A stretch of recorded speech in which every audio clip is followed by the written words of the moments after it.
Hello, beautiful people. April Mack here, coming to you live on Friday afternoon from beautiful Canberra. A little bit chilly, but it's pretty nice. It's been a sunny day, which is really nice. Look, I wanted to come on today to talk to you about a revelation I have had in recent years, but again, it just keeps hitting harder and more strongly as I grow. And I thought I got to come on here and talk to you about it because it keeps coming up in all the circles I'm in. And so it's like when that happens, I know I need to come and talk about it because it's a message that people need to hear. So some of you may know this already, some of you won't, and some of you might just need a reminder. But the point that I'm coming on to make is that many of us have grown up thinking that we have to work hard in order to make money, and that working hard, blood, sweat and tears, that's the only way to increase our wealth. And what I'm finding in my own experience, and this has been happening for several years now, is that actually when I'm doing the stuff that is super easy for me and I'm not working hard, I actually make more money. But it has involved a mindset shift for me and many versions of a mindset shift. So it didn't happen overnight, and I'm still working on it. So, and I often share things, even though I might not be at the, genius level, I still share things that I'm learning because I think it's valuable to do that. I don't have to wait till I'm an expert in something to be able to talk about it and teach about it. And I think the same is true for you too. So for me in the corporate world, I realized a few years ago that I could actually make more money if I worked within what I call my G spot, which is your genius spot. So the thing that you do that's really, really easy for you is often not easy for someone else. And, that's where we can often miss it and think, well, surely this is easy for everyone. Therefore, I can't charge an arm and a leg for it. However, what's easy for us means it's in our G spot, and it often is the case that it's not easy for many other people. And so I've been encouraging people for the last few years to identify what those areas are, because they are the key to you making more money, but not just making more money, making it easily, making it in a way that you don't have to spend all your time working, and that you get to have lots of free time and you get to charge higher prices for the things that are in your G spot. They're the things that you can do that other people find hard, that are super easy, and you can go, here, I'll just whip that up for you, or here, I can help you with that. And you do it, and people will be so grateful for what you can do because it's something they can't, and they'll want to pay you for it, and they'll want to pay you good money because it's worth good money.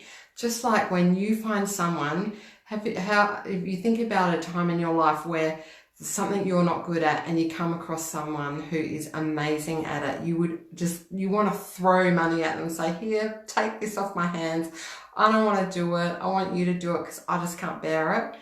You're happy to throw money at them, and it's the same case for you. In return, people will want to throw money at you for your G spot. So it's really worth taking the time to just figure out what yours are, and there's more than one.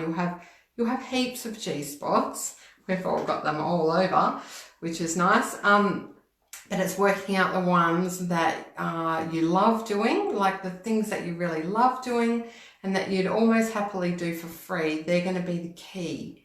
So I'll just give you an example. Some people like to know, so in the corporate world, my G spot was creating pretty diagrams that, if someone told me a complex concept, I could turn it into an A3 diagram within a very short space of time. Like it would just go in my head, the words would come in, or I'd read a document, and then a pretty picture would come out very quickly. And people would see these pictures, executives would see these pictures and say, oh my God, how did you do that? That's amazing. And I realized that it was a skill that I had, that it was a niche, and that I could increase my hourly rate because I was in demand. So that's something I use in the corporate space.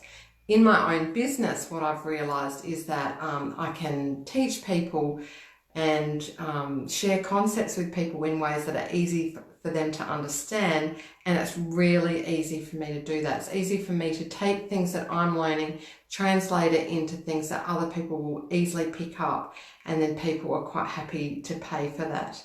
And I'm also transitioning my model from a one-to-one service to one-to-many, where I offer online courses so I can reach more people without doing more work, which is just a godsend to me. It's been amazing. And so what I wanted to also, so some of the people in my groups and people that I coach, I can see that they are worried about charging too much money for something that comes really easily to them, because they feel like, oh no, I have to have worked really hard and proven and done this many hours in order to charge a particular price. And this is where we need to do the work, the mindset shifting work, to realize that that's not how we have to operate. That's probably how most of us have been brought up, to think that the harder we work, then we can justify asking for a significant amount of money. However, this is the shift I want you to think about is, no, I can charge really good money for something that's easy for me and doesn't take me long, because it's of such high value to the people who need what I have to offer. They need that gift. And even as I sit here and talk about this, more realization about the truth of what I'm saying is coming in for me. So it really helps me to talk it out here online. I'm just going to see if anyone's watching and if there's any comments. There are people watching, but I can't see any comments. If you're here now, please say hello so I know you're here. If you're watching on a replay, please hashtag replay, and I'd love you to leave a comment. At least say your name was Ere, E-R-E. I'm giving away my age here. This is what we used to do, carve out our names on the park benches. April was Ere. So do that for me so that I know you are here, and let me know if this resonates for you, and if it's given you a little something to think about. Whether you agree or disagree, I'd love to hear from you. So that's all I had to say. I'm really hoping that's valuable. It's been actually valuable for me to come on here and talk about it. So have a great weekend if that's coming up for you. If you're watching on a replay, good evening, good morning, good afternoon, and I'll see you online soon. Bye.